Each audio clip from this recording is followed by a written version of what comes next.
नमस्ते एस्पिरेंट्स। मैं हूं परवेश अत्री, आईआईटी दिल्ली एलुमनस, और आप देख रहे हैं maths with Parvesh.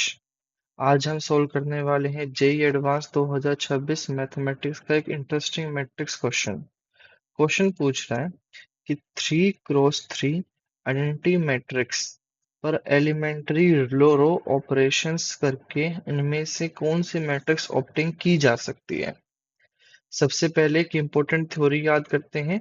Identity matrix पे एलिमेंट्री रो ऑपरेशंस परफॉर्म करने से हमेशा एक इन्वर्टिबल मैट्रिक्स ही हमें हमेशा मिलेगी। इसका मतलब है कि फाइनल मैट्रिक्स का डेटर्मिनेंट नॉन जीरो होना चाहिए। क्यों? क्योंकि आइडेंटिटी मैट्रिक्स का डेटर्मिनेंट भी क्या होता है? 1, जो कि नॉन जीरो है। तो पूरी मैट्रिक्स को रिड्यूस करने की जरूरत ही नहीं है, बस डिटरमिनेंट चेक कर लेते हैं। यही ऑब्जर्वेशन क्वेश्चन को बहुत इजी बना देती है, हमें सॉल्व करने की भी जरूरत नहीं है। तो पहला अगर मैं ऑप्शन देखूं, पहले ऑप्शन में हमारे पास जो मैट्रिक्स दे रखी है वो क्या है? 1 1 1। मतलब तीनों रोज हमारे पास आइडेंटिकल हैं, तो पक्का इसका डिटरमिनेंट क्या हो गया? हमारे पास क्या हो जाएगा? जीरो। ये हमें पता, अगर कोई भी दो रो या कोई भी दो रो कॉलम सेम होते हैं तो उसका डिटरमिनेंट हमारे पास क्या हो जाता है? जीरो। ऑप्शन बी को अगर मैं देखूं, इसमें इसका डिटरमिनेंट निकाले तो क्या बनता है? सिंपल डिटरमिनेंट को ओपन करने का फॉर्मूला यूज करते हैं। 1 × 3 × 1 3, -2 × 4 8, -1 × 4 2 × 1 2, 1 × 4 4, 2 -4, +1 × 2 2 जा 4, -3। ये हमारे पास कितना बनता है? -5 +2 +1 -2। तो इस बी में जो हमें मैट्रिक्स दे रखी थी उसका डिटरमिनेंट हमारे पास कितना आता है? -2। तो मतलब ये हो सकता है, अभी हम लोग श्योर नहीं है कि बी भी हमारा आंसर हो सकता है, इसको हम रिजेक्ट नहीं कर सकते। सी ऑप्शन की तरफ देखते हैं। अगर मैं सी का डिटरमिनेंट यहाँ पर निकालूं तो वो मेरे पास क्या आएगा? 1 × 3 8 जा 24, -20, -1 × 2 8 जा 16, -2 4 जा 8, +1 × 2 5 जा 10, -2 3 जा 6। तो ये कितना बनेगा? 4 -8 +4। डिटरमिनेंट कितना आ गया हमारे पास? जीरो।